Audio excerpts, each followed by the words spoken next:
What's up, bro? Welcome to Podcast Tuesday, as you know. And if you know anything, I bleed sports. As you know, I am the host, BrandonJaneau, and like always on all podcast platforms everywhere, BrandonJaneauShow.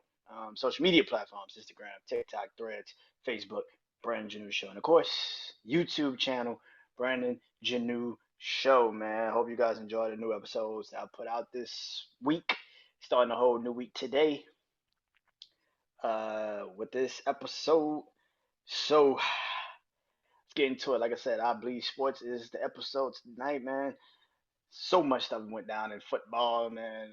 Playoffs has officially kicked in. A couple of coaching changes here and there, firings everywhere we go. So let's get into it, man. But I'm gonna start it off with some basketball, man. So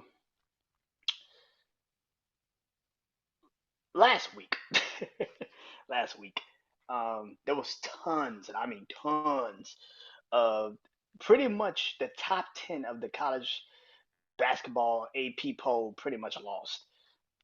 Number one, Purdue. Number two, Houston. Number three, Kansas. UConn didn't lose. I think who was five? I think Tennessee is six somewhere. But it's pretty much like 8 of the 10 lost. The only two teams that did not lose was UConn and North Carolina. Yeah. It goes into what I've been saying about college basketball for the last couple of times I've talked about it, is that college basketball is starting to become um, very similar. You know, none of these teams are truly, um, none of these teams are truly the top team in college basketball. I know Purdue has been for the last couple of years, but Purdue has still just not lived up to it. And I remember when I was young, when Virginia, you know, was the team. Virginia used to be in the number one polls, it'd be number one a lot, and then they get into the tournament, and then they get bounced in the tournament. You're like, God damn, like what the fuck was the point? Like, what the fuck was the point? Me personally, man, I'm a North Carolina guy. I'm a North Carolina Tar Heel guy. Um, like I said, we didn't lose last week, so I expect us to move up the polls at some point. Maybe we end up number two. I don't know. We got a couple losses on the ledger, but I do think that for the team that we have become and the team that we have and the ability that we have is really good. UConn is always a threat because it's UConn. I mean, they get hot at any moment, any time. It's going to be a bad situation for anyone.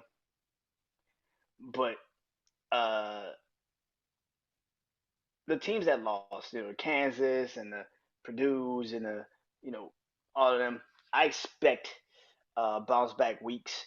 But as we're now getting closer and closer to possibly to playing more now, they're now officially, I think, into conference play. I can easily see a lot of these teams taking massive L's. And speaking of just college basketball, LSU women lost to uh, who they lost to? Auburn Sunday, lost to Auburn, and you know UCLA, who was what the number two team in the polls, lost to USC, who's starting to become a fucking juggernaut out there. USC, man, them women, the USC women Trojans basketball team, they different with it. The freshman, Juju Wilkins, she killing it, man. Shout out to Bronny, LeBron James' son, who was playing for the USC Trojan men. Um, but yeah, college basketball is such an interesting situation, interesting dynamic. I love to see, like I said, the women starting to kind of get more and more spotlight, more and more shine. Um, I wish LSU was a little bit better. I mean, they were dominant, and then they just went into Auburn and lost to a team that literally hadn't won an SEC game. Like it was bad. So to have them lose was ridiculous. But anyway, let's get to the now the NBA, man. The NBA,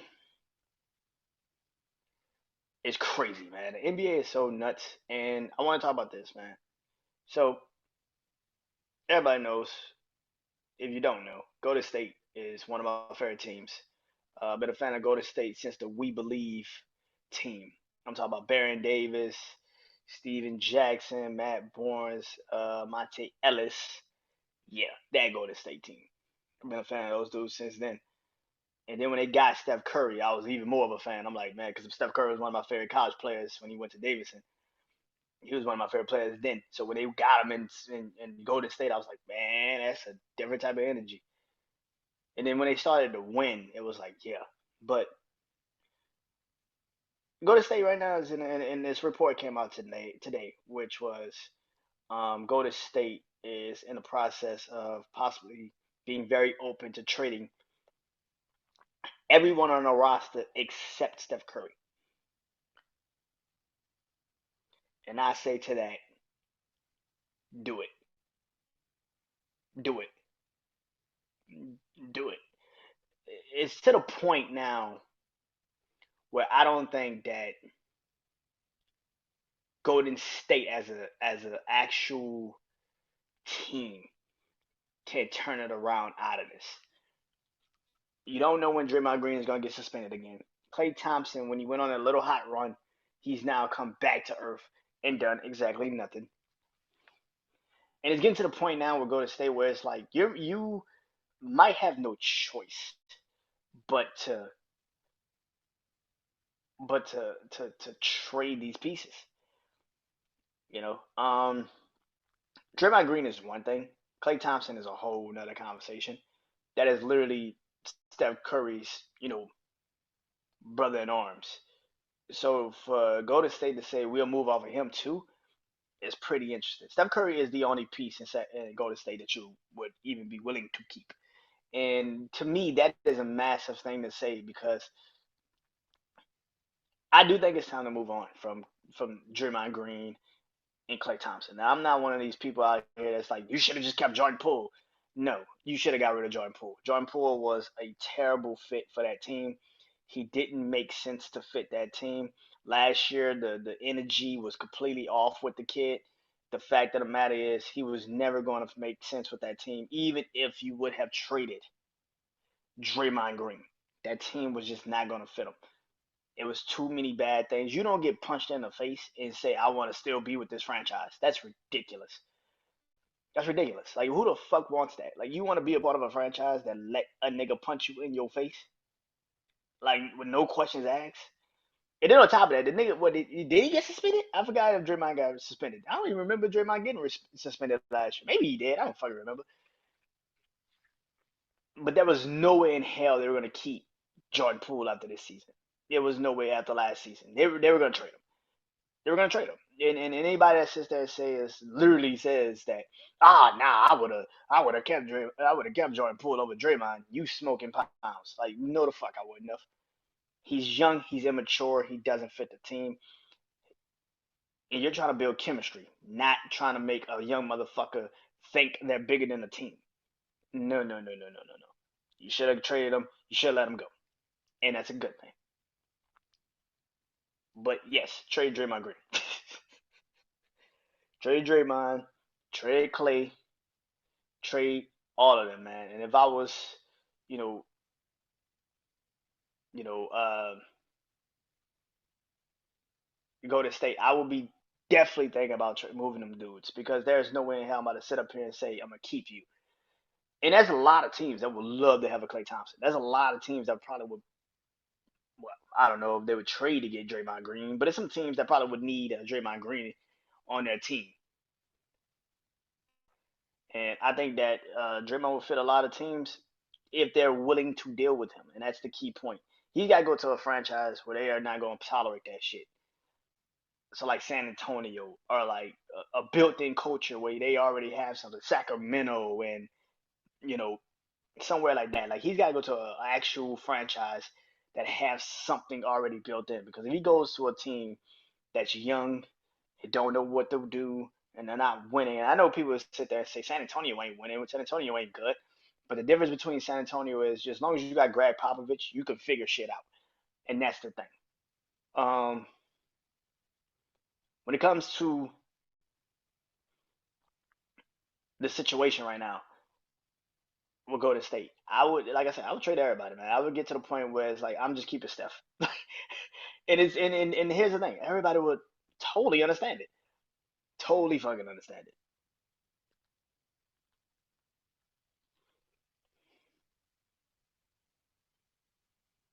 But I get back into the NBA next week. Uh, the Joker, the Joker and Joel Embiid are playing right now against each other. Uh, so yeah, but that would be next week, which brings me to football. Now,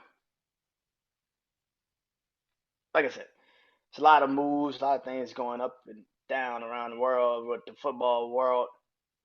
One thing that I will definitely say is I think they said it retired Tuesday, last Tuesday. So yeah, I talked about it already. Pete Carroll too, but before it was, I think I said last week, I didn't know what was going on with Bill Belichick, and then he got relieved of his duties, mutually parted ways with the New England Patriots. Um, Wednesday, so I didn't get a chance to talk about it. But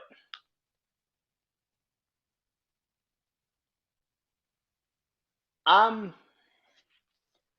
I'm not shocked that Bill Belichick and the Patriots left, ended their agreement and him not being the head coach anymore. I'm not surprised. I'm not surprised by it at all. I think it actually makes total sense for him to leave and go to another team. Now, there's been reports already that he's already interviewed with Atlanta, which moves into you know excuse me, the other coaches that have been moved around, which brings me to playoff weekend, which just happened, which means a lot of things about to move around. And I'm going to talk about this right here, right now. A lot of craziness happened in the playoffs. A lot of craziness happened in the playoffs this weekend. The only team I picked that didn't win is Dallas. Me and my brother Juan do our pick 'em show, and I picked Dallas to at least win that game. I'm like, you gotta at least win that fucking game. I expected them to lose to Detroit if they play Detroit. Obviously, if you listen to I Bleed Sports, the NFL postseason preview show that I did, you would know I picked Detroit to get to the Super Bowl. And right now, it doesn't look like it's not going to happen because it looks like it's going to fucking happen. But that game Sunday was beautiful. Let me explain something, man. The world rejoices when Dallas loses. I don't know what it is. Like I've never seen just as much as Dallas fans get to laugh and have fun and talk all the shit in the world when they win. When they lose, oh my god! Please, please, please, please, any Dallas fan, I'm telling you now, deactivate all of your social media because this shit is never going to stop. At the end of the day, Dallas losing, and now people have this opportunity, this conversation in their heads. And I'm watching like first take this morning, and I'm watching first take this morning, and Stephen A. Smith and Shannon Sharp was on there, and they're talking about if I was Dallas, if it's not Bill Belichick or Jim Harbaugh or some big name coach to come and coach Dallas, I would keep Mike McCarthy. Which brings me to the conversation I want to have is like, why the fuck would you keep Mike McCarthy?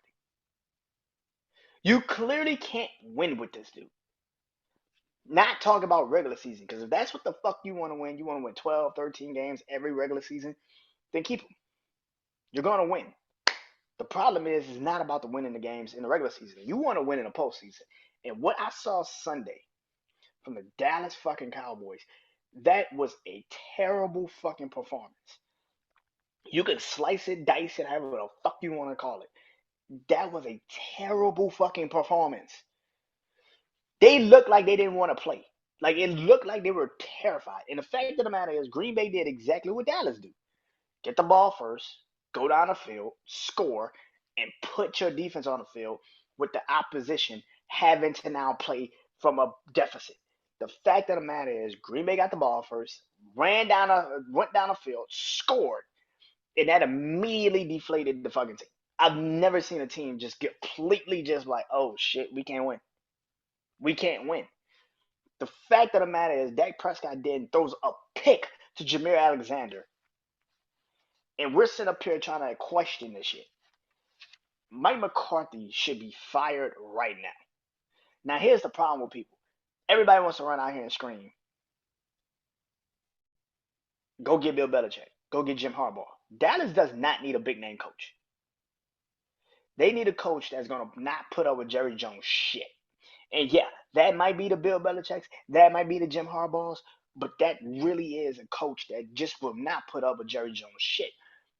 And that to me right now is where Dallas is going to fall. What do you do? I do not think Bill Belichick is going to Dallas. Not even in the slightest. I would be surprised. If he does, excuse me, if he does go, then great for Dallas. But I want you to understand something. You're still not winning. Still not winning. Yeah, your defense is going to be better, but you ain't winning. You ain't winning. Who's coaching your offense? Have y'all not seen New England the last couple of years? Offensively? I don't get it. I don't get it. But cool. On the flip side of that coin is the Eagles.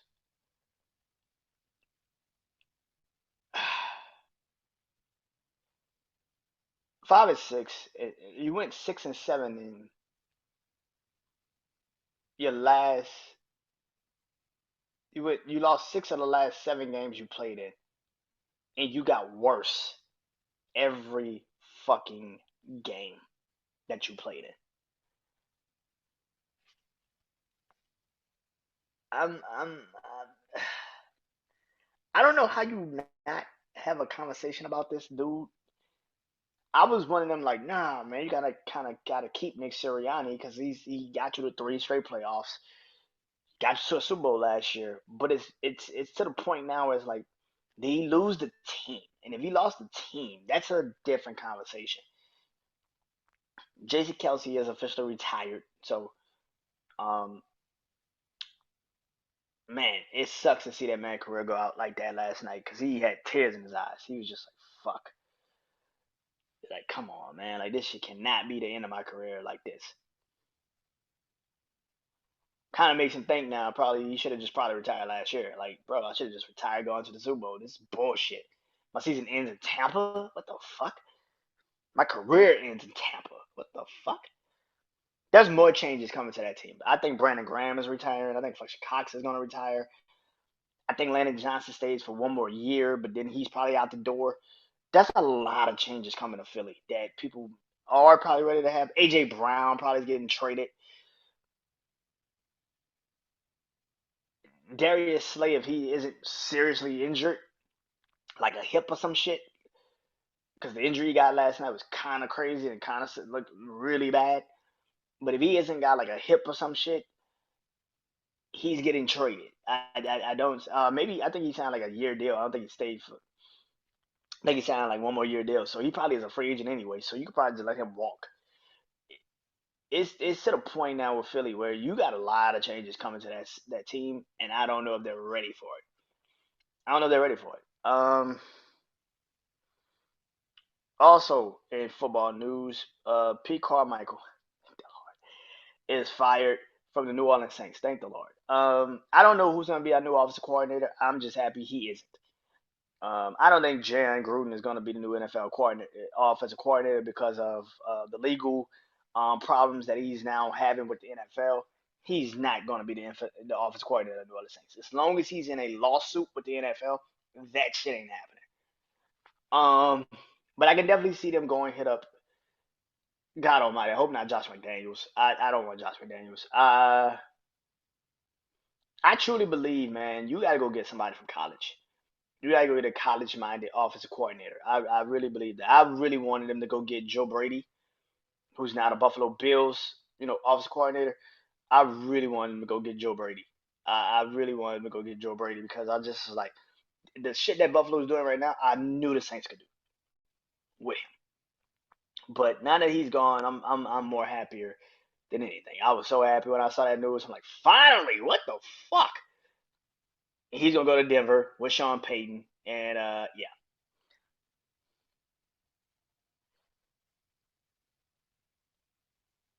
But let's get into it. Like I said, NFL weekend, wild card weekend was crazy. They had 6 games in total: two on Saturday, two on Sunday, two on Monday. Um, the teams that have moved on is the Texans, who drummed the Cleveland Browns. I'm like, God damn, Cleveland! Like, did you even? I'll talk about that in the next minute. I'll talk about that later. Uh, the Kansas City Chiefs have surpassed. They are going past. They beat the Dolphins Saturday night. Um, in one of the funniest games I've ever seen.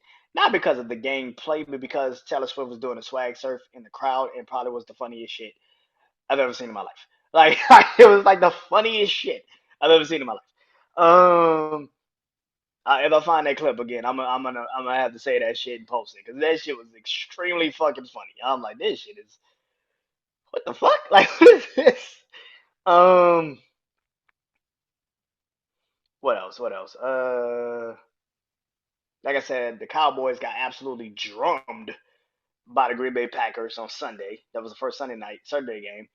Detroit and the Rams had the best game. Like I said last week, it was my game of the week, and it was my game of the week, and it is still my game of the week. Um, that was the best game I saw last week because it lived up to the hype. 24-23, Detroit won at home, man. Detroit's going to the next round, man. Lions pride, baby. Lions pride. Bills beat the Pittsburgh Steelers last night, 31-17. And Mike Tomlin is another head coach that is in a conversation of will he return, will he not, will he leave, will he not? What will happen with Pittsburgh? I don't know. I don't know about that one. And last night's game was, of course, the Tampa Bay Buccaneers beating the lovely shit out of the Philadelphia Eagles. They beat the fuck out the Eagles. That shit was bad. 32-9. That was a terrible game. God Almighty. So let's get into it. My big four, the NFL season. Well, before I get into the big four, I talked about the Eagles. I talked about the Cowboys.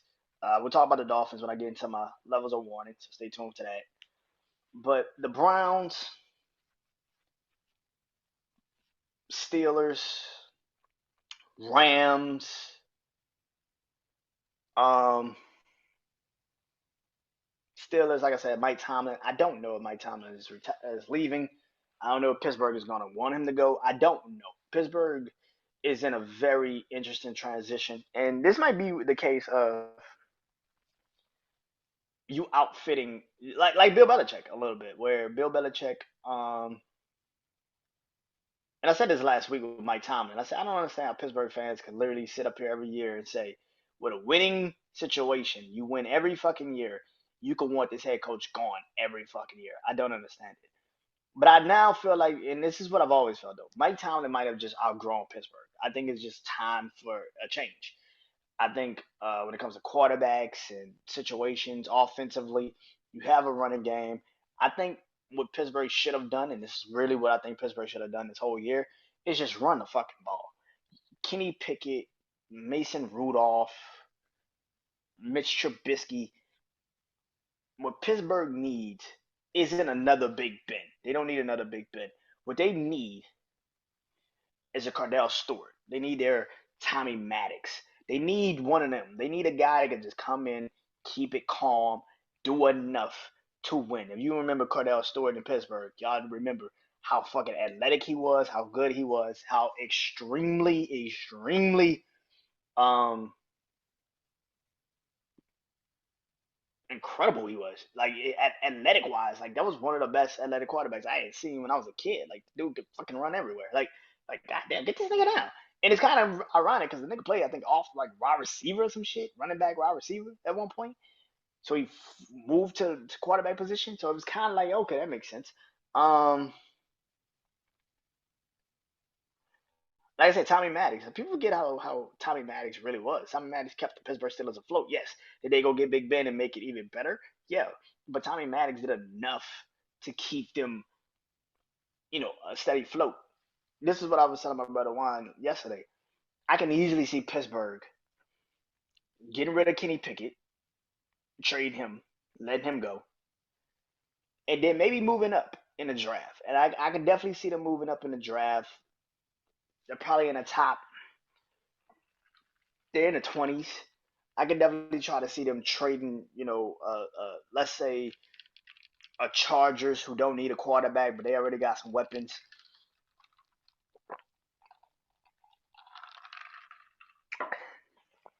Excuse me. Um, but the Chargers, I can see them trading the Chargers. Any team that don't really need a number one, need a quarterback, I can definitely see Pittsburgh being in the conversation. The Jets, um, yeah, Arizona, but Arizona already has that quarterback. Chicago the same. Maybe they try to get the number one pick from Chicago, or maybe even Justin Fields.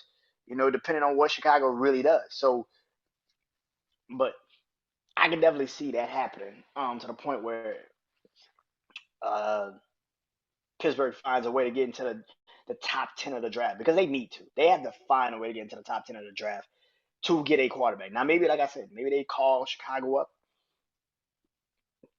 and say, "Do you want? Are you giving up the number one pick, or are you giving up? Um, are you actually giving up Justin Fields?" If I was Pittsburgh, I would definitely, definitely see with that. And there's a lot of teams I would say that with. I would say that maybe not the Giants particularly. 'Cause even the Giants, I think the Giants should definitely try to call and see if they can get Justin Fields or the number one pick. It's a lot of teams I would sit here and say should definitely call to see if they can get the number one picks. But Pittsburgh is definitely one of them. Kenny Pickett is not the guy. Mitch Trubisky is not the guy. And the problem with Pittsburgh's team is that Pittsburgh's team, yes, it is predicated on defense, but they also need an offense.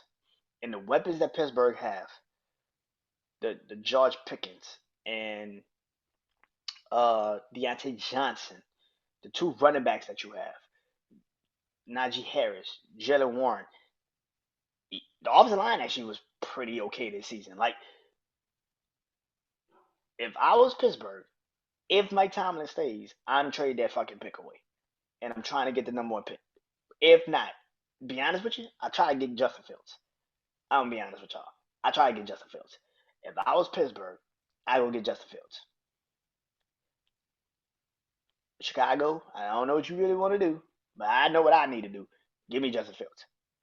If I was Pittsburgh, I would do it. But yeah, for the Rams,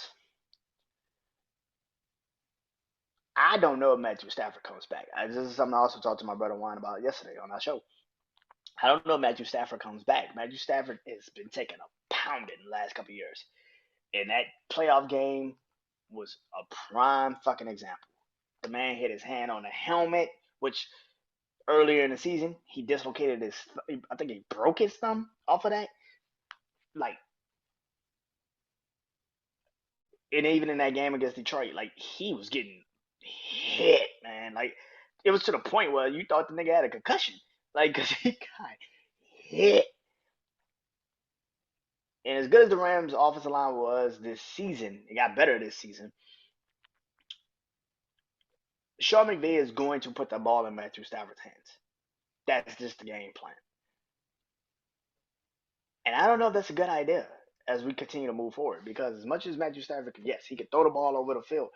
But like I said, as long as that offensive line is a little shaky here and there, and he gets hit and he takes a lot of hits, that's not going to end well for the Rams. It's really fucking not. Who's the other team? Oh, the Browns. The Browns is another team. I would definitely look into seeing if you could reduce Deshaun Watson's contract, and then I'll move off his ass. I would get rid of Deshaun Watson tomorrow. If we can figure out a way to reduce his contract, get that guarantee money kind of back from his ass, I would trade his ass tomorrow. You haven't played. We just went back to your old stumping ground, and this rookie looks better than you do. That's ridiculous. I would have traded his ass. I would figure out how to get out of his contract, and then I would trade his ass. And maybe somebody won't want to take him, but somebody's going to at least look at it. Especially, like I said, if you could reduce his contract. Now, let's get into the big four. Y'all know how I do this. Uh, my four best teams coming into this divisional round. Um, so let's get into it. At number one, they didn't play last week, but it don't matter because they played this week, and that is the 13-4 Baltimore Ravens. They will be hosting the Houston Texans. Like I said, last week Baltimore did not play. Lamar Jackson hasn't played for now 2 weeks, I think. Yeah, because he didn't play in week 18. He didn't play last week, so 2 weeks. Um, Mark Andrews could be playing this weekend. If that is the case, listen, Houston played amazing against Cleveland at home, dominant. I don't think it's gonna be an easy knockout from the Houston Texans. C.J. Stroud is the most calm quarterback I've seen in years under pressure. Went home and dominated the Cleveland Browns defense. Now, I do not expect the Baltimore Ravens to be the same as the Cleveland Browns, but Cleveland is actually a better defense than Houston, and they still found a way to beat them. With that being said, though, Cleveland only had like Desmond Ward and Miles Garrett you had to really worry about on that defense, like talking about it. Whereas for Baltimore, you got, Patrick Queen, uh, Roquan Smith, you know, Kyle Hamilton. You got some players on that defense that isn't just gonna settle and let C.J. Stroud sit back there and just take apart the secondary. They will go get him. And with that being said, and especially if the weather is also bad in Baltimore, this is going to be a very muddy game where Houston is going to have to stop the run of Baltimore. But with that also being said, Baltimore can also be accessible to an upset because I've seen Baltimore play against a team like the Colts in the rain earlier this year, and they let the fucking Colts beat them. So I'm not gonna sit up here and say Baltimore is just unbeatable at home. I've seen them lose to the Colts at home. I've seen them lose to the Browns at home. I've seen them lose to some teams at home. So as good as Baltimore is, and I hope Lamar wins this game and goes to the AFC Championship game at home, that would be awesome. But this isn't going to be an easy ass win. Which brings me to the number two team, the Houston Texans. CJ Stroud dominated that game. CJ Stroud is reason why I've been saying since the fucking beginning of the year, shit, even before then, when me and my brother Juan was doing our mock draft shows. I said CJ Stroud is my number one quarterback off the board. I didn't want to put him in Carolina because I was like, who the fuck is he throwing the ball to? And now Houston is in a divisional round. Literally a year ago, they were the second pick. Could have been the first pick. Could have chose Bryce Young. And here's the thing: I don't think people understand. I don't think they take Bryce Young with the number one pick. I know he was projected to go number one, but I think Houston does their due diligence and they sit and they talk to these kids and they say, you know what, CJ Stroud fits us better. I think CJ Stroud would have still ended up in Houston. I just feel like he would have ended up in Houston. But that game against the Browns, man, that was the best game that a rookie. Like I've never seen a quarterback have full control over a situation like that. He dominated that game. I'm watching that game. I'm like, this fucking kid here, bro. Like, what the fuck? And this is nothing new. I've seen him last year in the college playoffs, and I know it's college, But the best defense in the country, Georgia, who barely gave up points last year, the man scored 41 fucking points. And if his kicker actually would have made the extra point, they probably went into overtime and they probably beat Georgia. He's that dude, man. And like I said, going on the road, playing Baltimore, it's gonna be damn near impossible. But if he could keep his composure, which he doesn't seem like that's a hard thing to do, and that team, something that people don't want to ever say, the team rallies behind him. That is a different type of energy. Like I said, when I saw Week 16 compared to the playoff game, that's why I said I got Houston because he is a changer. He's a game fucking changer. The whole team of Houston rallies behind this kid. They're the number 2 team on this list. I don't know who's going to win Saturday, but I do know one thing. It's going to be bittersweet. I'm going to be happy for whoever wins, and I'm going to be pissed off for whoever loses. Especially if it's like Lamar Jackson, man. If he loses to this team, I don't know if he ever gets a fucking Super Bowl because this is the best chance he ever got to get to a Super Bowl. I really feel that way.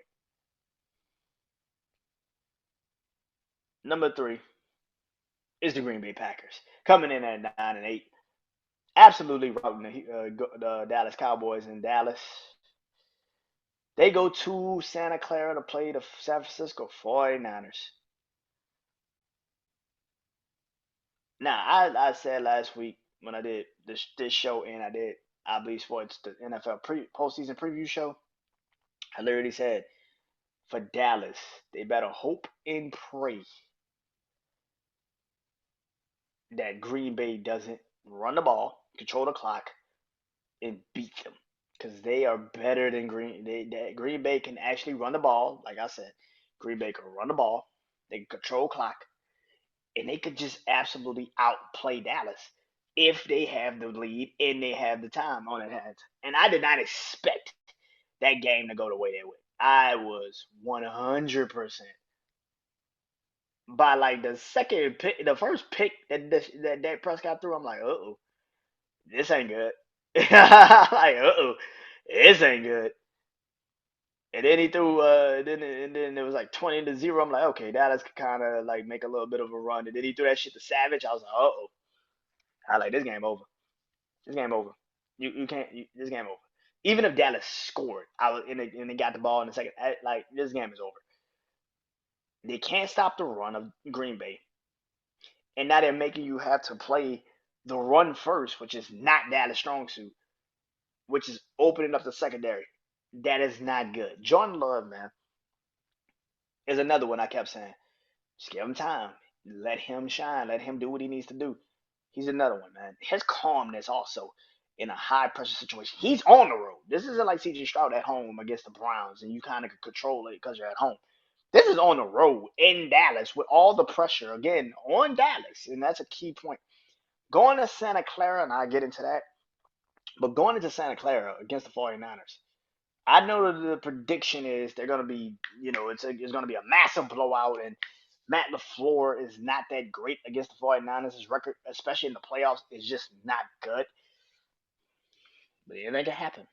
Any given Sunday, anything can happen.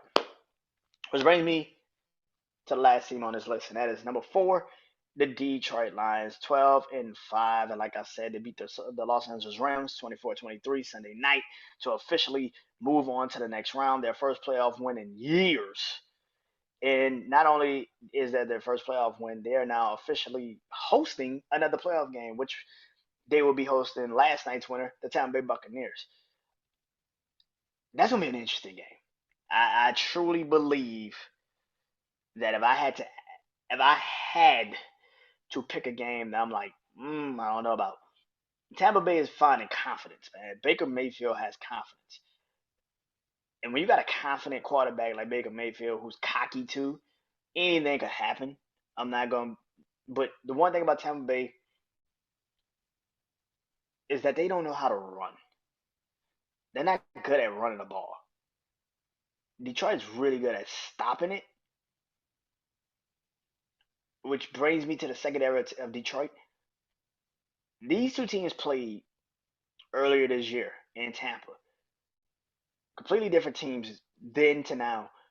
We shall see how this looks because they played in Tampa. This is going to be Detroit, even rapid, even crazier, even more definite with the opportunity to go to the NFC Championship game, either to host it or to go to it in San Francisco. Yeah, good luck, Tampa. Good fucking luck, Tampa. Which brings me to my eyes on football. Y'all already know I have four games that I have either my skeptical game of the week, most interesting game of the week, my upset game of the week, or the game of the week. So let's get into it. So my skeptical game of the week is that Bucks and Lions game. That game is so interesting. Tampa Bay is good. The one thing about Detroit is that secondary is fucking terrible. It is bad. But the thing about this Tampa Bay game that I do think can actually hurt Detroit. It's one thing about the Tampa Bay game that I do think can hurt Detroit is if, and I mean if Tampa Bay can keep Baker Mayfield upright, that secondary is susceptible to big plays. But unlike the Rams, with Matthew Stafford that could make his arm do all these crazy ass throws and shit, Baker Mayfield's not that. Baker Mayfield needs time. He needs an ability to get the hell out the pocket. He needs a moment to be better. Like, he needs a lot of shit. And if the running game of Tampa Bay isn't working, if Detroit is stuffing up the running game, that forces Baker Mayfield to have to be a thrower of the ball in certain situations that he is not particularly good at. And like I've been saying, Aiden Hutchinson is a different type of level. And if he could get to the quarterback, if he could put the pressure on Baker Mayfield, they will officially hurt the Tampa Bay Buccaneers. But with that being said, Detroit can also fall susceptible to Tampa Bay's defense, which I have been on record for a long time. I said if you get past the secondary, once you get past the front seven of Tampa, you can easily beat them. One thing I learned about the Detroit game against the Rams is Jahmyr Gibbs is different. David Montgomery is different. And if you can run the ball and you can control the running and you can control the game, and I know a lot of people would sit up there and say, Tampa Bay's better at run stopping than they are anything. But when you have a David Montgomery, you got Jahmyr Gibbs, they're off and they're doing what they need to do, which I got pissed off watching Detroit Sunday night. Excuse me. When they got into that second half because they didn't run the ball like they did in the first half. If they can constantly run the ball, eventually Tampa Bay is going to get tired. If it's Jahmyr Gibbs or David Montgomery, you got to keep running the ball, man. I know, Jared Goff, but you got to run the ball. And when you do have the chances to get the ball out of your hands, Jameson Williams, Amon-Ra St. Brown, Sam Laporta, you got guys. You just need to just continuously run the football. And if you do, as good as Tampa Bay is, they are susceptible to eventually just getting tired. And that is the thing. I think Detroit's good enough to beat Tampa, but I also believe Tampa could upset Detroit. This is why it's my skeptical game, because I don't know who can win this game. I expect Detroit to win, but I would not also be surprised if Tampa somehow way surprises Detroit. The most interesting game of the week is the Chiefs versus the Bills. Why is this interesting to me? One reason is because I really want the Bills to win. I'm not even gonna lie. I know I'm supposed to be unbiased, but I want the Bills to win. Only because I want Nick Wright of FS1 to shut the fuck up. Kansas City played against Miami. Miami literally had no linebackers. They brought in linebackers that whole week just to get fucking linebackers. Don't know what they're doing on defense because they don't know the defense they're going called. You have Xavier Howard out, who's their number one cornerback. Your best pass rushers are out, Bradley Chubb and Jalen Phillips because of torn ACLs. And then when you look at the offense of Miami, they just didn't have anything to do with the code. They didn't want nothing to do with the fucking code. At the end of the day, Kansas City put up 400 yards. That's amazing. I'm so happy for Kansas City. They only scored 2 touchdowns. Last night, Bills, Pittsburgh. Bills got banged up a little bit in that game. I'm not even going to look here and lie to anybody. They got fucked up in that game against Pittsburgh. But I would say this. The Kansas City Chiefs on the road against the Bills, I think people are putting too much stock in Kansas City's defense. Now, I could be wrong, but I've seen defenses like this where this bend but don't break shit. Buffalo has the offense that could bend until a break. Josh Allen, James Cook, you got now Dawson Knox back, Dalton Kincaid, Stephon Diggs. You got the weapons on Buffalo's offense, and if they can control the clock and beat and make Kansas City actually have to get out there and actually have to start throwing the ball over the field, where they eliminate Isaiah Pacheco, which is a massive thing that they need to keep doing. Kansas City needs Isaiah Pacheco to be the guy. Because if you actually watch that game, Travis Kelce started dropping passes, and all they have is Rashee Rice. That's it. Rashee Rice is the only receiver Patrick Mahomes trusts.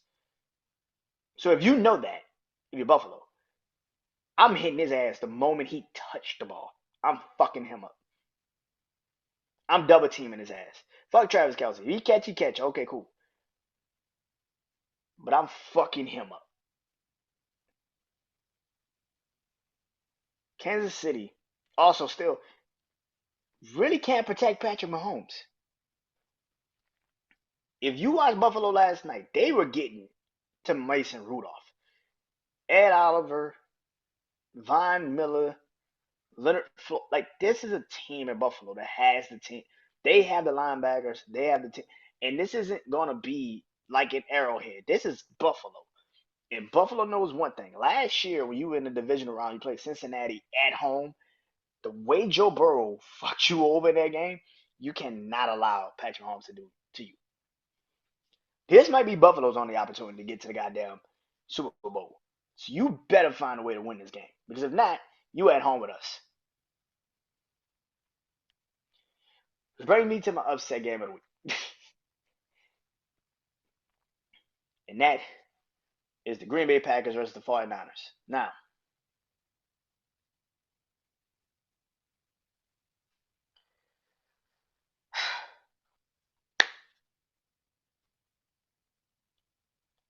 I 100% believe that was not a fluke Sunday. Green Bay can actually go into San Francisco and beat the 49ers. The formula that Green Bay used against Dallas is the same formula you use against the 49ers. Nothing more, nothing less. I know, I know, I know. Well, Brandon, 49ers are more talented than Dallas is. Okay. Well, tell me one thing that makes you feel like Brock Purdy is better than Dak Prescott. I think people have lied to themselves about this kid and continuously lied to themselves. If Green Bay goes in with that same mentality that they did against Dallas, because here's the thing, again, Green Bay is playing with house money. If Green Bay comes in with that mentality, yo, we're playing against these fucking dudes, and they have all the pressure. They need to win this game. They have no choice but to win this game. If they do not win this game, they're at home. If Green Bay goes into Dallas and knocked off Dallas like they did, you really don't think they can knock off San Francisco like they did? Get the fuck out of here. I don't have faith in Brock Purdy. Everybody else on San Francisco, yeah. But as soon as this game gets fucking tight, or if they're down 7 points, I do not expect Brock Purdy to win this game for them. San Francisco needs this game to stay as close as it can so Brock Purdy doesn't feel pressure. The moment he starts to feel pressure and have to go off script, We all know this. Kyle Shanahan diagnoses all these plays. But the moment shit goes left, just like Dak Prescott, just like this game, the moment shit go left, abandon ship. The 49ers are not winning this game. like abandon ship. The 49ers are not winning this game.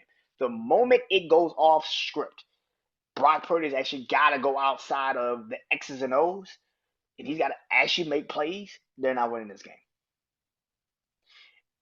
And again, that I've always said, man, that offensive line of the 49ers is very shaky. If Rashad Garrett can actually get his hands, get in the backfield and do his damage, if they get to Brock Purdy and force his ass to do more than what he does, oh, they're gonna lose. Oh, they gonna lose. That is why I feel like this can be an upset, and it could be a major upset. I was ready to my game of the week. I talked about it earlier, and that is the Texans versus the Baltimore Ravens. I don't know who wins this game. I'm gonna be 100% honest. I have no clue who wins this game.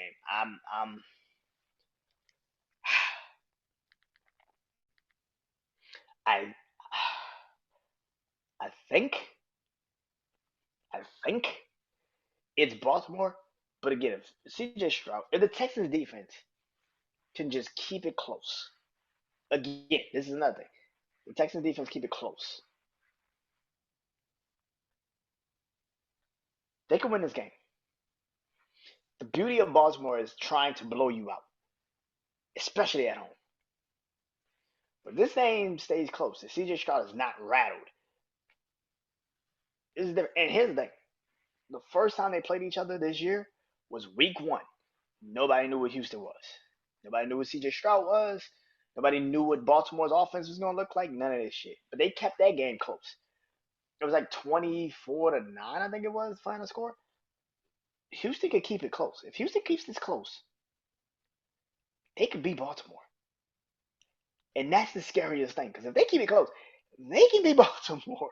And then that is like, oh shit, what the fuck is happening?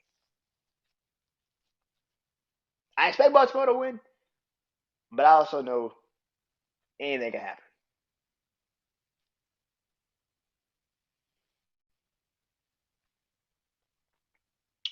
Bring me to my levels of warning. Three teams. You already know how I do this. Yellow is caution. Orange is panic time. Red is DOA. Let's get into it. Caution. Ending the season at 11-7. That is the Miami Dolphins. Like I said about the Kansas City game, Miami just literally went out there and was just like, let's wing it. Like this game was so bad. It looked terrible from the start. Tua threw a pick. It the defense held up as much as they could. I mean, the game was close early, and then it just you could tell Miami just didn't have a chance in this game. Like conservative ass play calling, you started to run the ball, and I get it. You had to continue to run the ball.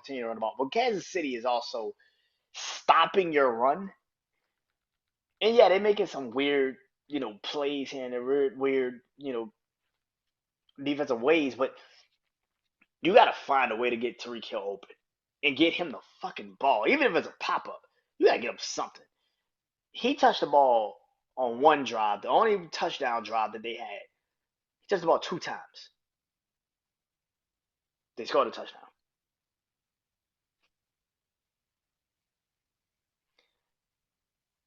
Mike McDaniel is not getting fired, and Tua is not getting let go.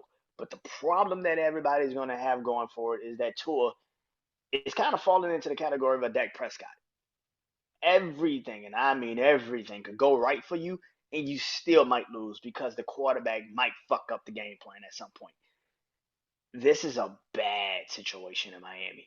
I don't know what you do. I don't think you get rid of Tua because he could still win you games. But at the same time, man, it's going to get to the point where you're going to have to ask the question is, what is more important? winning regular season games or winning in the damn playoffs. Miami's running into that situation. After losing last year is one thing. This year is a whole other conversation. Tua did not step up. They looked terrible offensively. The defense is banged up. I get that.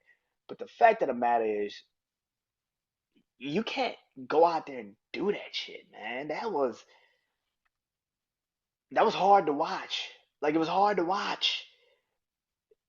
And like I said, I don't think Miami's not going to get rid of Tua. But I would think about bringing in an actual backup, like an actual backup, a guy that can actually back up Tua. And if you see it in him when he's about to fold like laundry, you trade him. You take him out of the game. Which my brother Juan said something yesterday, and he said, Miami. This is why Brian Flores didn't want Tua. He knew he could fold under pressure.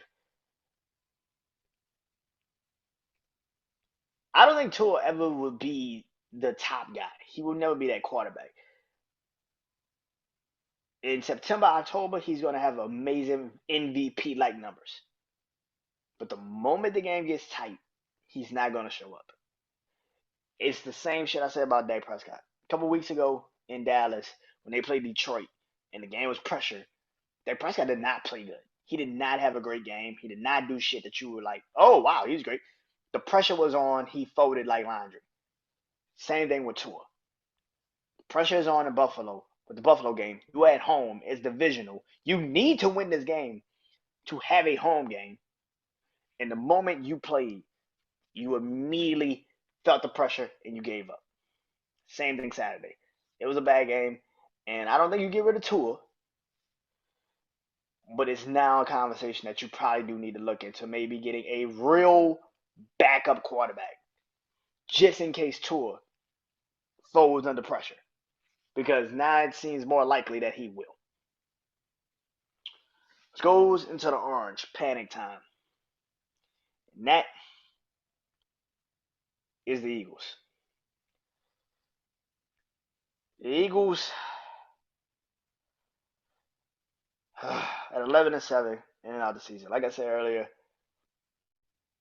Nick Sirianni probably should be looked at as a head coach to get fired. Um, Last night was terrible.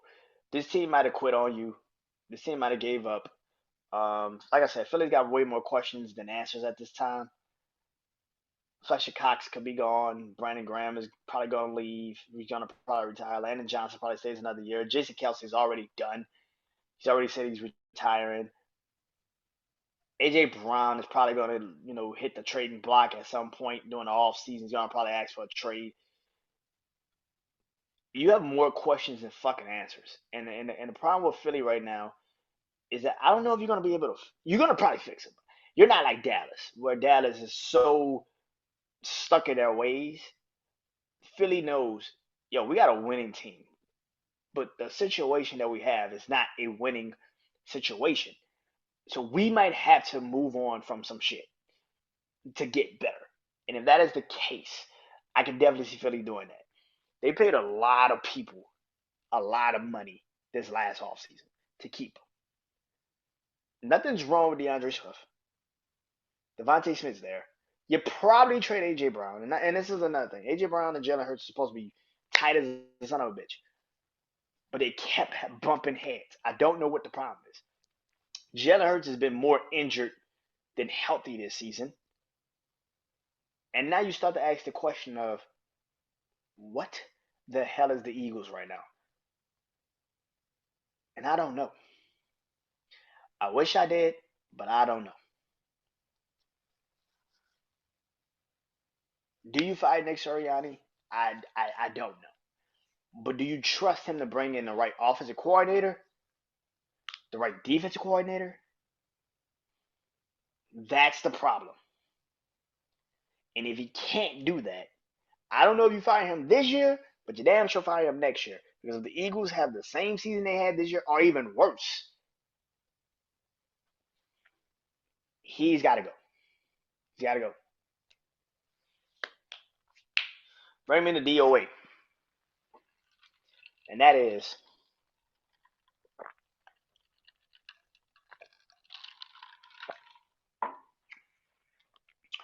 the 12-6 Cowboys. Like I said, Cowboys took a drumming um, Sunday. Here's the thing: the game was already over. When it was 48-16, the game was over. I know.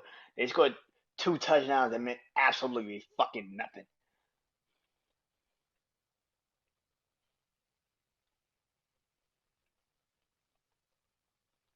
The problem with Dallas is, unlike Philly, like I said, is not stuck in their ways. They're not gonna sit there and say, we ain't gonna take this shit. We gonna move some shit around. We gonna get through. We gonna do some things here and there. We gonna make things happen for us to get better. Dallas is stuck in their fucking ways, and it's not just it's not Dallas. It's Jerry Jones. Like I said, I don't see him going to get Jim Harbaugh. I don't see him going to get Bill Belichick because then you will have to immediately have to admit to yourself the way I have been trying to make this team for the last 30 fucking years, it's just not working. You've always wanted, you want um acknowledgement for the Super Bowl teams that you had, but you didn't create them teams, man. The fact of the matter is,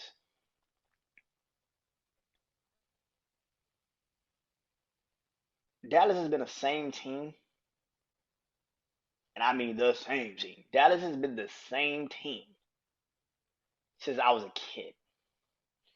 One reliable running back, Emmitt Smith, Michael Irvin, one receiver, one quarterback, Troy Aikman, a reliable defense, but not a great defense,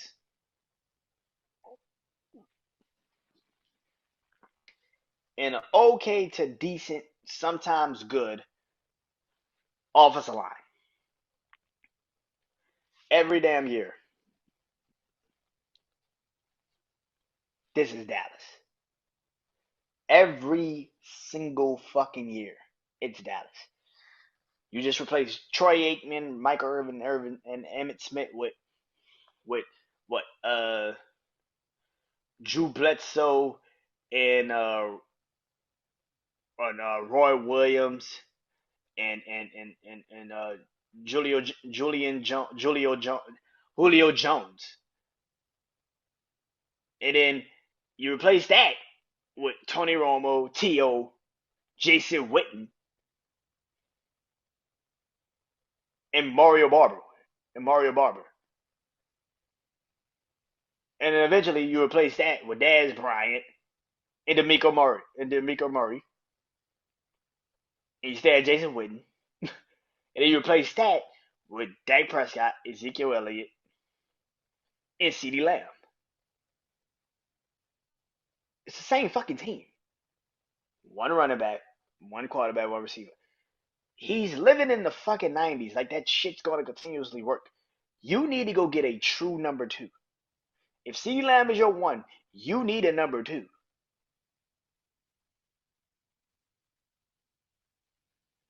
If you're going to keep it this way, stop paying cornerbacks just to get picks. That's not going to work. You need an actual cornerback, a guy that isn't just about trying to make pick sixes every game. You need an actual fucking cornerback, a guy that can actually cover, a guy that can actually play zone, man, press. You need a cornerback. You don't need somebody that can just pick the ball off and run it back for a touchdown. You need actual run stoppers. You need actual passing linebackers, pass blocking linebackers.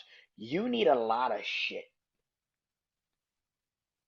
This isn't just a coaching situation. This is a cultural situation in Dallas. There is nothing Jerry Jones can do to fix the culture because it's his culture. It is his culture. What he has replaced Jimmy Johnson in the '90s, and kept the fucking culture that he created. One running back, one receiver, one quarterback, a half decent defense, and an okay offensive line. Let's go. This is the reason why Mike McCarthy should get fired. You got rid of he got rid of your guy, your next guy, Kellen Moore. That was supposed to be your guy. You're training to be the next head coach. He knows that, and then he tells you to get rid of him. Why? Because he doesn't want to run a ball. He comes out this year, and they run less than he did the previous year. You're going to win games. That's not the problem here. You're never going to win a Super Bowl. That's the problem. Until Jerry Jones 100% gives up power of being general manager and president, and he finally says, okay, I fucked up. I should have just left shit as it was. Jimmy Johnson made this team. I fucked up. I wanted credit, and clearly the credit did not want me. He's never going to win a Super Bowl if he continues to go down this route.